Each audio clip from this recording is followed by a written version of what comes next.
BookTube. Hello friends, welcome to Lizziefaye Loves Books. I'm Elizabeth. This is a video in collaboration with a few other booktubers, and we are calling ourselves the Gladys Taber Book Club. If you saw any of our announcement videos yesterday, you know that this whole week we have proclaimed Gladys Taber Week. Now, who is Gladys Taber, you may ask? Well, let me assure you that if you watch each of our videos throughout the week, you will know who Gladys Taber is by the end of the week. We hope that you will join us Saturday afternoon or evening, depending on what time zone you're in, for a live Gladys Taber birthday party that we will be having here on my channel, Lizziefaye Loves Books. And basically, we're just going to chat about the week, and we're going to chat about Gladys Taber and you know, our books that we own and that we've read and that we want to read, and just have a celebration of the life of Gladys Taber, who has brought us so much joy in the books that we have read. And we hope that you out there watching will be able to find some Gladys Taber books and experience that same joy that we have. So in today's video, I want to read a few quotes from some of the Gladys Taber books that I have read. And at the end of the video, I will show you my collection. I have several books now that I have not read, but I have several that I have. And so I've gone through and picked out a few of the excerpts that resonated with me, and I want to share those with you. And behind me is our backyard, as wild and woolly as it is. It's actually the vacant lot next to our house, and we fenced it in years ago and made it our yard because we have two big dogs, and we constantly get calls from real estate people wanting to know if we want to sell our vacant lot. And we're like, no, that's part of our yard. Sorry. It's not the most beautiful backyard. You can see my unfinished little free library over there, still sitting there on the sawhorses, unfinished. Hopefully at some point we will get back to that. Maybe by my next birthday we'll have that put up. Our old motorhome back here that we're actually getting ready to sell. Anyway, I wanted to come outside today because Gladys talks in her books frequently about being outside. She loved to eat outside. They even had a friend who built them an outdoor kitchen. They love to have picnics outside, and they just spent a lot of time outside. She did a lot of writing about nature, about animals of all kinds. They owned dogs and cats by the multitudes, at least the dogs. She talked a lot about birds. They would feed their birds, and I remember several times when I would get to a really fun passage in one of her books about birds, I would just photograph the page and send it to Mitzi because Mitzi loves birds, and I would tell her, you are going to love this book whenever you get to it. But the main parts of Gladys's books that resonated the most with me are the domestic things. Now, Gladys was born in 1899, and I got to thinking how Sonia is always talking about how Gladys writes what she thinks about, and that Gladys writes about things that remind her of the wisdom of her own grandmother. And I got to thinking, yeah, that's true. Now, I think Sonia's grandmother was much younger than mine, but all of my grandparents were from the same generation as Gladys. They were all born at the turn of the century, between 1900 and 1903, and I got to experience the wisdom of both of my grandmothers, and I just appreciated them so much for their work ethic and their life experiences. But now Gladys herself reminds me a little bit more of my mother. My mother was born in 1926 and got married in 1947, finished college 2 years later, and became a home economics teacher. So the domestic aspect of Gladys's life appeals to me and just resonates with me. And also the farm life. Even though her farm was in Connecticut, I grew up in a farm in rural Oklahoma with both parents being teachers and part-time farmers, and I just love reading about the home life of Gladys Taber at her farm called Stillmeadow. So a lot of what I'm going to read to you today has to do with domestic life and home life. I'm going to read you a few seasonal things. Now, if you are a seasonal reader like Sonia, you will love Gladys because her books about Stillmeadow are all written seasonally. at least one of them, I think it's a Stillmeadow sampler, is just broken down into 4 seasons. It has 4 sections of the book, one for each season. All of the other books that I've read so far that are about Stillmeadow are separated into 12 chapters, one for each month. So if you are a seasonal reader, I would just recommend reading a chapter out of each book as you go through the months of the year. And there are actually a couple of people in the Gladys Taber Book Club right now who are reading through a particular Gladys Taber book 1 month at a time and reading it all throughout the year. And that's amazing. I would even advocate getting several of the Stillmeadow books and reading several like that all at once, because I am a voracious reader and I just want to read all the Gladys Taber books before I die. So, I am not necessarily a seasonal reader. I tend to just pick up a book and read through it. But if I were a seasonal reader, I would probably be tempted to get several books all at once and just read the appropriate chapter within each month, so that by the end of the year, I would have finished several books. You do you. I'm just throwing out some suggestions here. Anyway, I have picked out a few quotes that I want to read, and these are the books that I'm going to be quoting from. These are all Stillmeadow books. Now, most of my books are nothing to look at from the outside. Only one of them has a dust jacket, and it's what's on the inside that counts. So the first one I have is actually book 2 in the Stillmeadow series, called The Book of Stillmeadow. And then I have Stillmeadow Seasons. There is actually a dog weather vane on the top of that. I don't own book 4, but I have read it. It's called Stillmeadow and Sugar Bridge. And Sonia will probably talk more about it, because I believe she's reading that one right now, or she has just finished it. And it is basically co-written by Gladys's friend Barbara Webster, and it's epistolary. They wrote letters back and forth for a whole year, and that's what you get in Stillmeadow and Sugar Bridge, and it's delightful. Then I believe the next one in the series is Stillmeadow Daybook. This is one of the only ones I have that actually has a dust jacket, and look, there's Gladys on the back. I love that photo.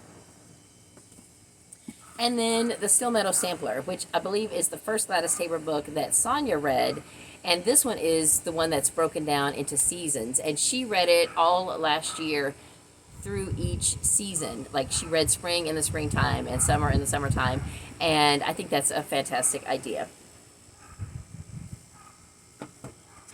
So I'm going to bounce around and read some quotes from these books. I'm not really sure exactly what order I'm going to put them in. I'll have to do some editing tonight and hopefully put them in an order that makes sense, so that one segues from another. But I will put the names of each book down below and what page numbers I read from, so that if in the future you are able to get any of these books and read them for yourself, if you want to go back and find any particular quote, this will hopefully make that a little bit easier. So, of course, I'm going to have to put my glasses on to read. I want to apologize about my glasses. I know either I wear my contacts with readers, or I just wear glasses when I film. And when I'm inside, no matter what I do, there's a glare. And when I go back and edit my videos, I know it is horribly distracting, and I apologize. I don't know what else to do about it. So the first little clip I want to read starts at the bottom of page 265 in the Stillmeadow Sampler, where she's talking about waking up. When I do wake up, I'm not bounding, I like to think.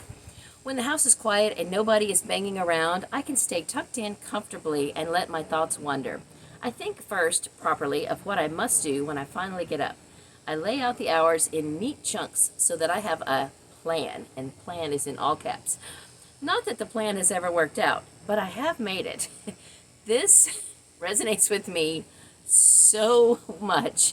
I quite often make a list and never stick to it, but I absolutely love planning and starting each day fresh. I even love Mondays because it's a fresh new week, fresh new day, and I love the idea of starting out the day and having an idea of just how can I make this day the best day ever.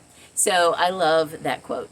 So I mentioned that Gladys talks a lot about just everyday home life, and I love that because I, for most of my adult life, have only worked part-time outside the home. I did have a fantastic and fun career at Disney, but once I got married and had children, I only worked part-time, and now I work in a little used bookstore, and it's part-time. So I spend a lot of time at home. I work from home partially. I have an eBay store. Years ago, I also had a scrapbooking business. I really enjoy the discussions of juggling home life and work life. But because my mom was a home ec teacher and my education in college had to do with the home and domestic arts and things like that, I love this quote from Gladys about homes. This is from the Book of Stillmeadow. This is in the November chapter on page 38, and she says, "The happiest homes I have known I can describe very well, though I cannot remember the fabrics or decorations in them. I remember them for a sort of glow, a radiance over everything, and it was not indirect illumination. It was the glow of a warm and happy spirit inhabiting the home."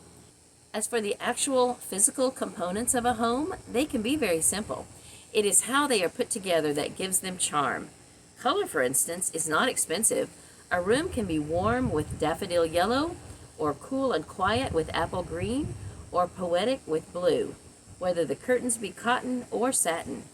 10-cent candles are beautiful, and candlelight is glamorous. It is much better, it seems to me, to make something of what we have and can afford than to yearn for something more expensive and fashionable. I love how down-to-earth she is. She is talking about how to make a home with what you have and with inexpensive things, and I absolutely love that. She also talks a lot about arranging flowers. She even wrote a book with another person on flower arranging. You can find copies of it on eBay. I don't know if there's more than one book or if there's just different editions of the same book, but on one of the eBay listings that I saw a while back, it showed some images from inside the book, and it is amazing. Now, she references different containers in her books that she uses for flower arranging, and some of them seem very like long and shallow, and I'm thinking, how would she get something to stand up in a container like that? But I saw photos, and it's just incredible. Her creativity and art in flower arranging was definitely an art form in and of itself. Here's a little bit about her kitchens. She had two kitchens. She says, "We have two kitchens. One we call the back kitchen, and one is the middle kitchen. This often confuses guests. I shout from upstairs, 'You'll find it in the middle kitchen.' And if they are not used to our peculiar, unlogical family vocabulary, they may be found later in the tap room, and nobody knows why that room is called the tap room either." Now, this is from the January chapter of the Book of Stillmeadow, and just a little bit before that, on page 66, she's talking still about her kitchen. She says, "We have a fine electric stove in the middle kitchen, and it has its own elegant, streamlined personality. It's a modern invention, better than emeralds to own. Turning a switch and getting the immaculate hot cooking power is a fine thing. I say my best for it. But also give me an old-fashioned range. House is not home without one. The kitchen is as warm as new buttered toast. The chunky stove wood sends a good smell out when you lift the lid, almost like burning leaves on an autumn hill. The soup pot simmers gently in the back corner. We eat at the table right near the stove and bask in its warmth." That just sounds so homey and so wonderful. And my mother had two kitchens.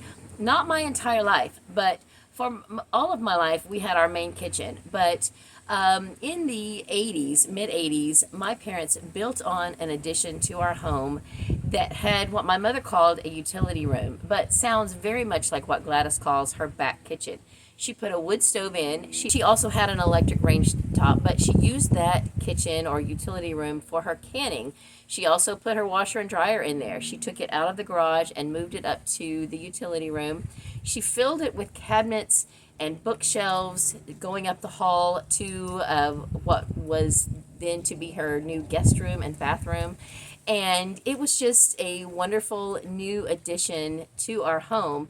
Now, it was in the mid 80s, so I was already in college by that point. So I didn't really grow up with that utility room, but because it was a large, spacious room and she put a dining table there, that became one of the places where we would meet for family gatherings and things like that. So I love this whole back kitchen, middle kitchen idea because I get it. I totally get it. One other book I want to share with you is a book that I found on eBay after I had read maybe 3 or 4 of her books. Of course, I was searching around on eBay to see what else I could find for a good deal, and I found a copy of the Stillmeadow album. This is a book of photographs of Stillmeadow, and there are quite a lot of photos taken outside as well as inside. And here is a picture of her kitchen. Now, I think this is what she referred to as the middle kitchen. This was the main kitchen. But this was just such a fun book because by the point that I got this, I had already read at least 3 of her books, and I really just loved going through it and seeing the actual photos of all of the places that I had been reading about. Now, part of home life, as we know, is cleaning and organizing and decluttering. And Gladys talks about this in a few places, and I have always struggled with clutter, with saving too much, and I believe that Gladys was a very sentimental soul, and there are a couple of excerpts where she talked about trying to declutter. In one excerpt, she's talking about books, which of course resonated with me, so I'd like to read you those passages. If I haven't mentioned it before, Gladys owned Stillmeadow with her best friend Jill. They each brought their children to the arrangement. Gladys was divorced from her husband, and I don't know if Jill was divorced or if she was widowed. But they had been living in the city, and they were lamenting how their children needed fresh air and country living, and they bought Stillmeadow originally to be a summer home, and then eventually went to live there full time after a couple of years.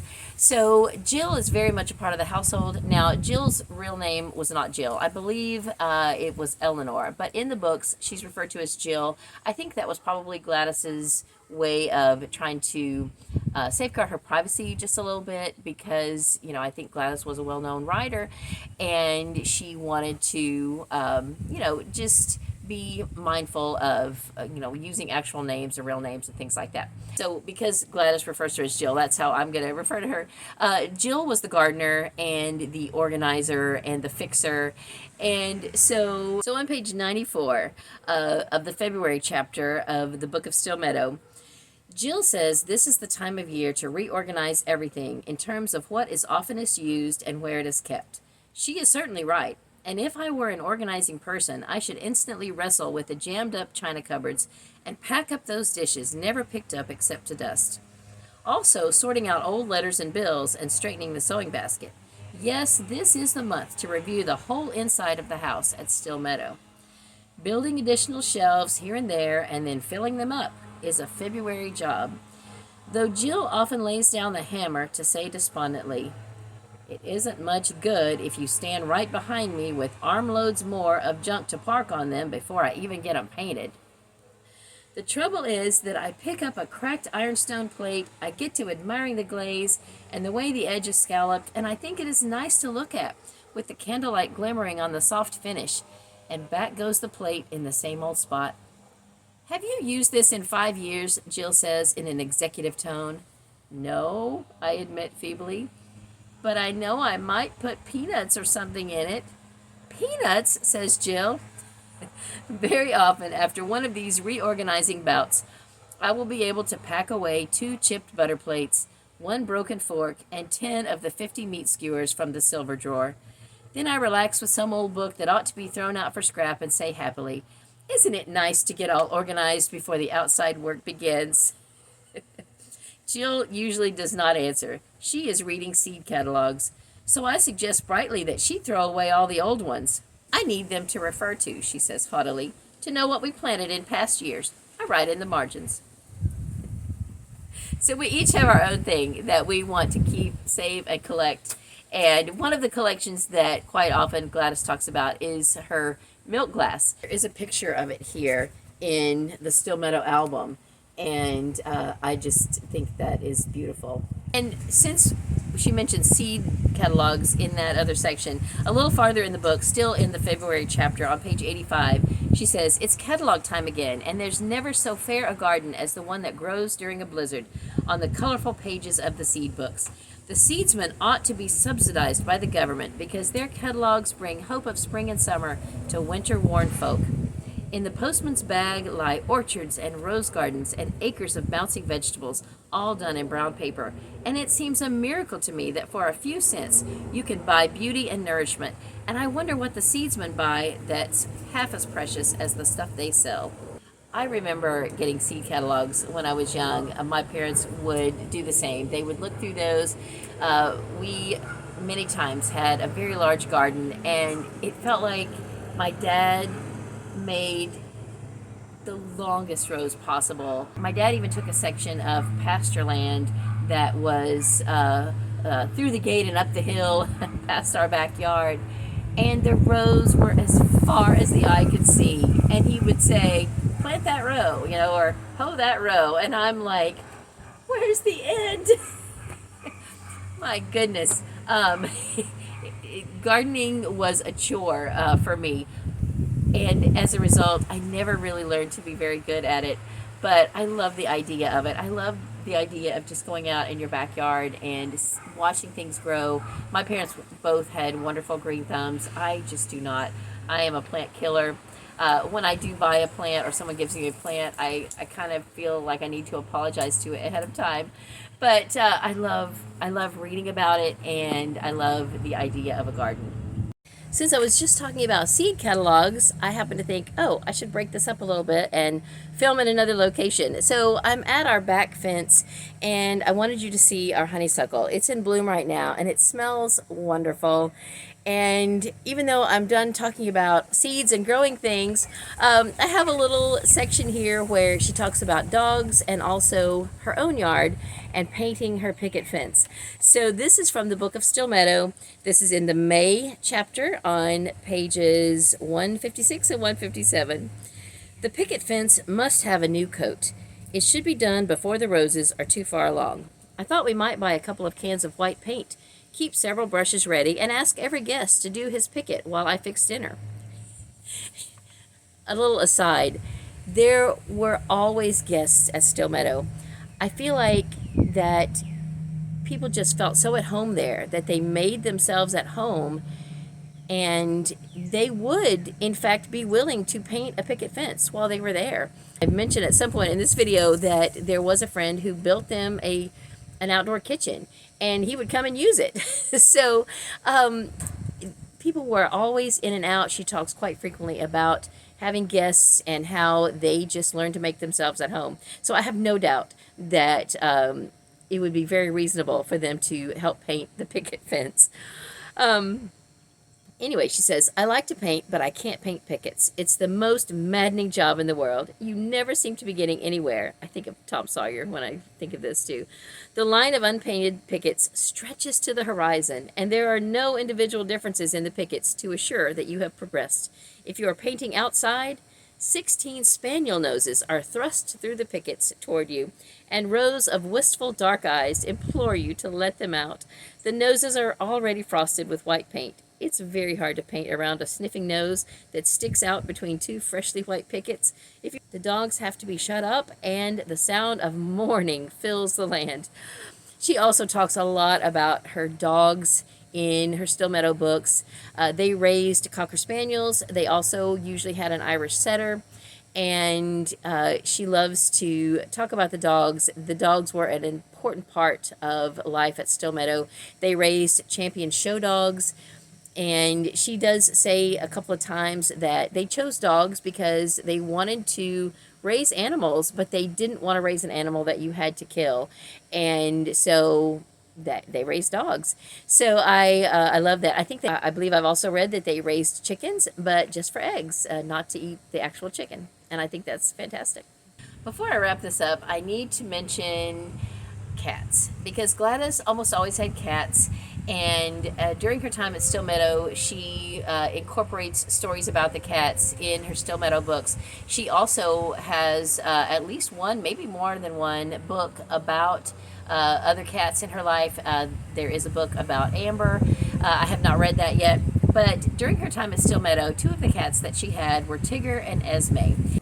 So I want to read a little paragraph from the February chapter, which is chapter 11 from Stillmeadow Seasons.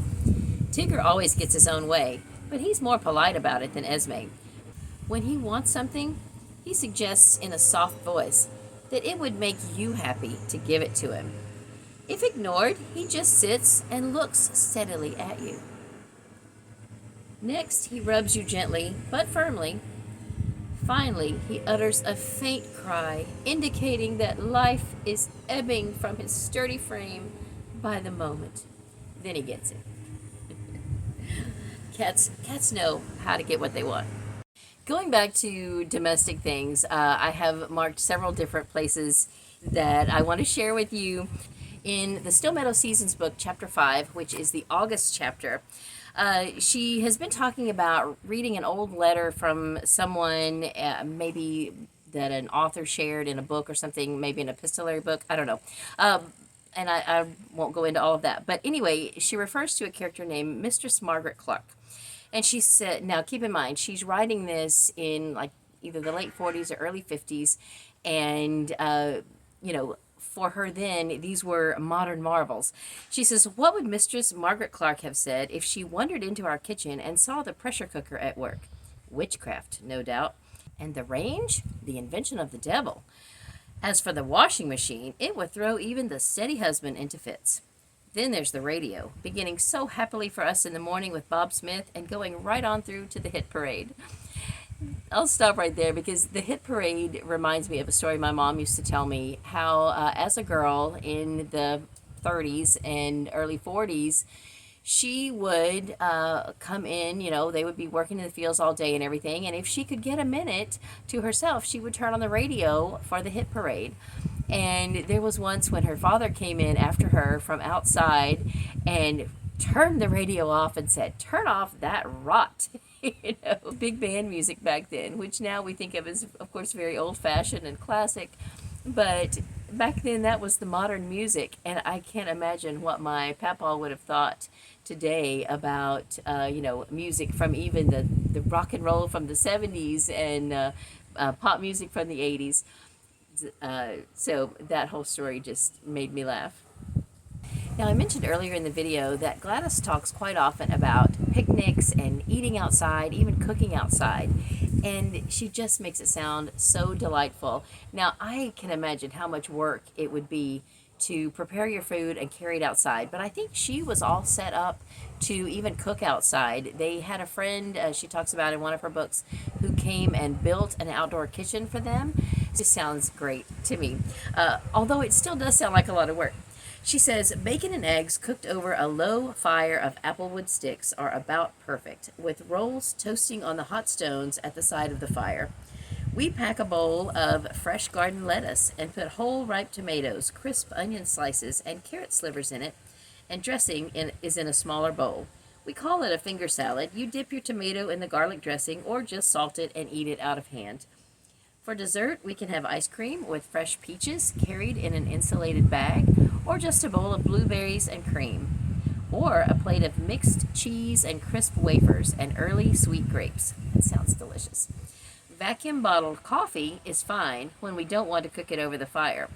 Mama used to boil hers in a blue enamel pot over the picnic fire, dropping an eggshell in at the end. That was coffee. Have you ever done that? Put an eggshell in your coffee? I think I've heard of that, but I don't really know what that's supposed to do for the flavor. Maybe take the bitterness out? I'm not sure. The new plastic cups are good for picnics, and the little plastic bowls are perfectly delightful. They weigh nothing and will practically fold up if you want them to, and they are in such delicate pale blues and pinks and greens that the picnic looks pretty when you use them. Expensive picnic kits always look fascinating in the magazines, but we just use an old basket and pop everything in. No sticking in of each spoon in a slot or arranging plates in compartments. I use a separate basket for pots and pans with an old newspaper on the bottom. Fancy food is not necessary at any picnic because simple dishes taste better anyway in the open air. And this is my favorite line, probably one of my favorite lines of all these books. And if you season your food with sunset, you have a meal to dream about anyway. I just love that. Season your food with sunset. What a great way to describe eating outside. I just think that's fantastic. Now, before I get off the topic of decluttering, I want to read this little excerpt from the Stillmeadow Day book, where she's talking about going through her books. Now, as booktubers, we all know the drama that's involved in that and the heartache of going through your books and trying to weed some out. So this is in the November chapter on page 163. She says, "We have been sorting books for part of the fall cleaning. Hundreds of books have been dusted and piled in piles and packed in cartons to be given away to the little library. I find this a great emotional upheaval. Every book was somebody's dream once, the best as well as the worst. Every book represents, I think, dusting away hours of struggle, anguish, some joy, much pain, for who of us can ever write the book which lies in the secret places of the mind?" Actually, I think Gladys did. She wrote things that you can think about and continue to think about for days and years to come. So I'm gonna skip a paragraph and go down here. She says, "Jill said she hoped we were accomplishing something, but she did not notice the bookshelves were empty even after we were through. We did move the books around some, she felt, and certainly all those cartons did have books to the top in every one, but why were all the bookshelves still bursting? This didn't surprise me at all, for every time I clean out a closet or bureau drawer, it is always fuller when I finish." I can relate. So while we're still talking about home and everything, I will shift from decluttering to just home life in general, cooking, domestic things, because my mom was a home economics teacher for 35 years. My sister was also a home economics teacher. I majored in home ec in college, even though rather than go to the classroom, I went to the extension service for a very short period of time before running away from that and going to work at Disney. I still love to think about and talk about anything domestic. So I want to share this little bit with you from the March chapter of Stillmeadow Day book. She says, "As I was stirring the lentil soup today, I reflected that every woman must have a favorite utensil. I am deeply devoted to a certain wooden spoon. It has worn down at the edges and has a faintly pinky glow from having stirred so many ruby jellies and jams, but I always reach for it. It fits so comfortably in my hand and stirs so well, and it feels like a companion. We have been through a lot together. Crises of sticking chili sauce or carrots in a precarious state." And I got to thinking, I have a favorite utensil too. And this one has some sentimental value as well as utilitarian, because this is a fantastic utensil. This was my mother's.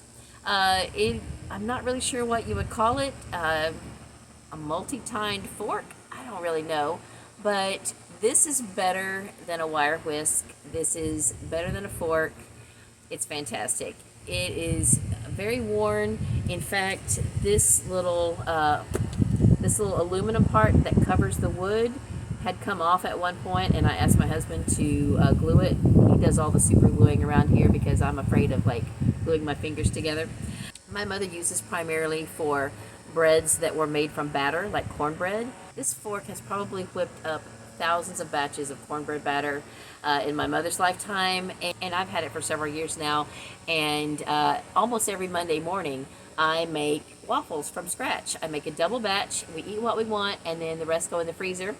And when Katie is home from college, she usually raids the freezer before she's going back to her apartment and takes the whatever waffles are in the freezer at the time. But I love this fork, and I even told her, she's not super sentimental, which I get, she's from a different generation. But I told her, I said one morning when she was here and I was making waffles, I said, this fork right here, this is sentimental. If you keep one thing from the kitchen that was your grandmother's and that was mine that I loved, keep this fork right here. It won't take up a lot of space. She said, and she even looked at it. She said, yeah, that's a good fork. So she agreed because she has used it herself when she is cooking here at home. So yeah, this is my favorite utensil. And you know, Gladys makes me think about things like that. She talks about things that I can identify with, and she makes me think of things that I can relate to in my own life. And you know, that's just part of the joy of reading Gladys Taber. Okay, well, we're still talking about things domestic. Gladys wrote a 2-page story in here about her vacuum cleaner, and it is hilarious. All right, so she's been talking about, you know, this is the March chapter of the Stillmeadow Day book, and she's been talking about cleaning and spring cleaning and everything, but I just want to talk about the vacuum. She says, the vacuum cleaner is no friend of mine. I eye it with distrust. I know if I vacuum every other day, cleaning's not a problem, so the books say. We have in our 20-odd years of country living tried all types of cleaners, and I can heartily say that none is easy. Our current cleaner is as simple to manage as an octopus or giant squid. In fact, I try to imagine myself at the bottom of the sea, battling a squid as I snake it around, thinking it might be easier if I could fancy myself a deep-sea diver. The cord hooks on every piece of furniture in the room and at once jerks out the plug so the whole thing sits inanimate. Then the main part skids along awkwardly, catches on the sill, and balks like an old gray mule. Meanwhile, the long, snaky tube slides along, winds about a chair, and I fall on my face trying to guide it. The nozzle snorts in a great manner as of one overworked. But it turns out it's not drawing anything. We take it apart and reverse everything and hold the nozzle to the great outdoors and blow out a ton of mixed dog hairs and lint. Then we begin again. By now I am tired. I approach the contraption firmly but wearily and manage a good grip. I plug in. Just as I am nicely started, the thing darts away and sucks up a half box of Kleenex, which Holly, who was a dog, her Irish setter, which Holly has left on one of her gay excursions about. By the time I sort out the Kleenex, it is time to empty the dust bag. Now this should be simple. It just never is. The lugs do not wish to unlug, for one thing. The filled bag does not wish to come out. When it does, one end is open and a whole ton of dirt falls back on the floor. Then the new bag turns out to not quite fit. It is A, too small, or B, too large. We screw it around and insert it as directions say, then we take it out and begin again. Finally, we start the whole cleaning over again, only to find we are using the wrong nozzle anyway. Putting the vacuum away is the last straw. Since in a 1690 house, storage space is not at a premium. It just isn't. We try to sort out the cleaner according to its various parts and stow. I lug the main body of the squid along. The cord trails after, catching on everything in the house except the windowsills, and it would catch on them if it could only reach up that far. The hose slides under the sofa, then under the radiator. The nozzle falls off and turns out to be under my bed. Making about 5 trips, I finally get most of the thing in the back kitchen, at which I give up and just call for Jill. Getting it into the tiny closet is more than I can do. Jill gives it an ominous look as she untangles cord and hoses and so on. I think we ought to just use a broom, she says. There are also plenty of things that Gladys wrote about what she read and authors she read, and those are some things I'm going to share with you in my Saturday video. But before I get off of here today, I want to wrap up with a few things that she wrote about current events that were happening in her time that I think still resonate today. Sonia even messaged me one day when she had read one of these quotes, and she said, listen to this. It's like she was in, it's like she was here today. And then I want to end with some of her seasonal quotes from the fall and winter. Even though it's springtime now, she was just so wonderful at relating her writing to what was going on with the seasons and the weather, and they're just so heartwarming. She just captures the seasons perfectly. I didn't pick out anything specific for spring, but here in the Stillmeadow sampler is a tiny little quote about summer. She says, I like to open the door just before I go to bed and lean out and listen to the world breathing. June fills the air with sweetness, and the meadow brims with moonlight, and I have a quick sense of the loveliness of summer. And even though it is far from fall and winter, there are just a couple of little quotes that I want to read you about those seasons that bear repeating. This next quote is probably the first thing that I tabbed in the first book I read, which is the book of Stillmeadow, and it's on page 36, and it is the November chapter. And she says, "There is an elusive quality about November sunlight. The Connecticut hills are beautiful with a special beauty. At night, little faraway houses, never seen in summer, suddenly prick the dark with their lamps. Fields of winter wheat appear. Visible now, the leaves are down. All the browns, 1,000 browns, come out. Rust brown, sand brown, topaz brown, and the faded gold of harvest fields. The contour of the land is evident, folds and hills and valleys. The sky over all is soft and hazy, and there is a feeling in the air that winter is coming. The shadows look different, sloping across the pale grass. This is a peaceful, serene land, and never quite so peaceful as now, with the crops in, wood piled high, houses snugged down, brooks running slow with leaves. The days grow shorter. Dusk comes before we are finished with the day." I just think that's a beautiful picture of fall in November. Even though we don't have that here in Florida, it's just a beautiful picture of fall. And then a bit about Christmas from the December chapter of Stillmeadow Seasons. This is on page 198. "And Christmas is the time when we can understand this. Even if we are sad or lonely or in trouble, as so many people are on this scrap of whirling matter in space, for this is the season of living as deeply as we may, of loving, and of the expression of the values of life that we believe in.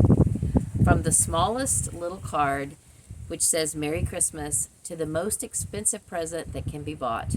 The meaning of Christmas comes to us all, and the greatest gifts are the intangible ones, purchased by the Spirit, not by coins." I love that.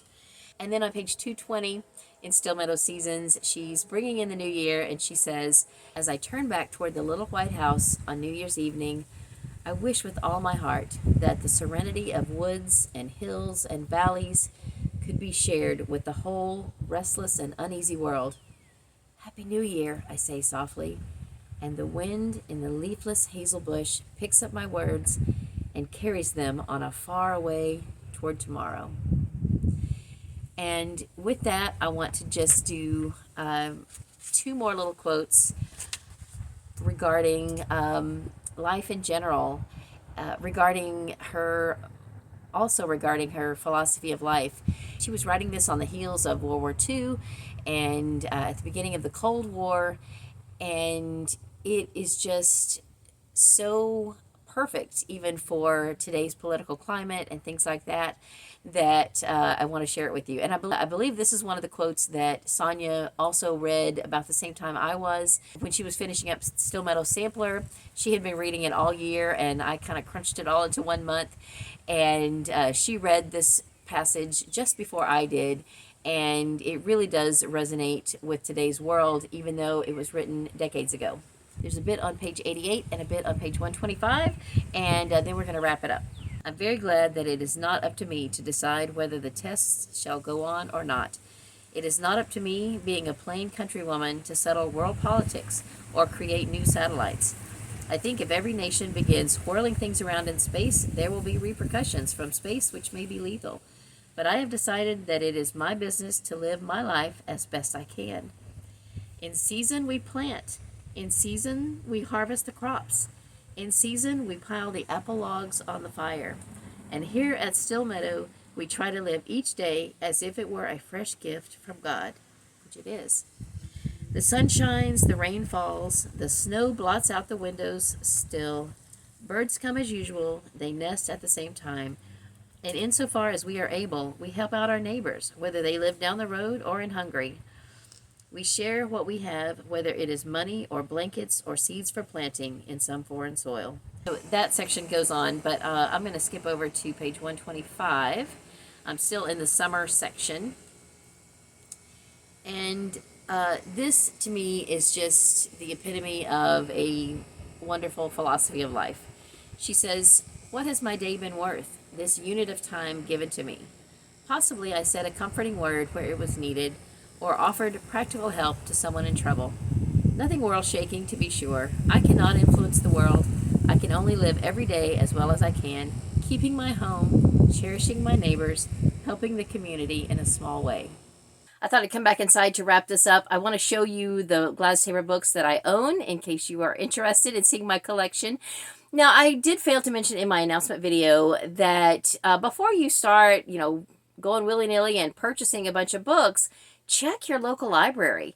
See if they have any. Now, I live in a county that is sandwiched in the middle of Central Florida, in between the Orlando area and the Tampa area. So where I am specifically is not super urban. It's kind of a bedroom community, but it's a pretty large county, and we have a lot of local libraries that, many years ago banded together for a cooperative. And so I can just go online and I can check the catalog for the whole county. And I can see that among all the libraries in my county, there are 7 different Gladys Taber books that I can check out. In fact, I have one checked out right now. It's called The Stillmeadow Road. There are 2 different libraries that have this book, and I was happy to see this morning when I confirmed that, how many books were out there, that somebody else has the other copy of this on hold. And I was like, yay, somebody else in my county is reading or wants to read Gladys Taber. So yay. But please check your library. There are 7 physical books that I have available to me. A couple of those are ones I already have, but I'm excited that there are some that I don't have. And then there's the one ebook that's on Kindle. You can also get it on Hoopla if your library has Hoopla. And that's Spring Harvest, which is a fiction book. So anyway, most of these I have gotten on eBay. I did find a couple of Gladys Taber books at our liquidation store where I was working back in November and December. One of those was a duplicate, which I gave away, and one I have here. And then I did find 1 or 2 at a library sale in my county, and I was thrilled. I was over the moon that I found those books. This is my own cookbook. This is recipes from Stillmeadow and Cape Cod. And I have found a hardcover of that later on at a library sale, and I gave that away. Then I think I got this at the same library sale, my own Cape Cod. And then the next 3 were part of the original lot that I bought on eBay. And most of them don't have dust jackets. We have Especially Father. I think this is the only one that did have a dust jacket. Harvest of Yesterdays. And Still Cove Journal. I think Still Cove Journal is the last one that was published, and I think it was published posthumously. And then this is one of the ones I found at the liquidation store where I worked back in November and December, the liquidation bookstore. I was over the moon to find this. This is Country Chronicle, and it's got a dust jacket with her picture and everything. And this was my most exciting find of all the hundreds of books that I got at the liquidation store. This was my favorite. So that is all I have for this video. Please stay tuned. Each day this week there will be a video from one of the other members of the Gladys Taber Book Club. There will be Instagram posts. There probably already are some at this point. If you will just go on Instagram and search Friends of Gladys Taber, you will find the main site there that's hosted by Gina, and I will leave her links down below. She does have some YouTube videos, but she doesn't make videos anymore. We also want you to follow Melissa, A Duchess Inside, and Cammie, who is the Bookish Grammy. They will be posting things, and other people as well. Probably all of the other booktubers who are participating will be posting on their Instagram, but you can just search hashtag Gladys Taber. You could even use a new hashtag. Let's start Gladys Taber Book Club, or Gladys Taber Week. If you are posting this week, then use all of those hashtags, and then search them as well so that you can find things. I know that there are quite a few posts already on there from years past if you just search the hashtag Gladys Taber. Also, you might check out the Friends of Gladys Taber website. I neglected to add that link to my announcement video. I think Jen put it in hers. I will try to find that and add it. But, you can, of course, Google it yourself and find it. And I hope that you will. I hope that you will just fall in love with Gladys Taber books like the rest of us have. And I will be back next Saturday morning with a video where I'm going to talk about what Gladys Taber herself read. And I've been doing some research on that and some reading, and I am looking forward to bringing you that video on Saturday. Meanwhile, check out everybody else. Here's the schedule. It's also posted on Instagram, and I hope that you will watch us every day and see what new fun we are getting into regarding Gladys Taber. Thank you so much for watching. I hope you're having a great day. Read a good book, and God bless you.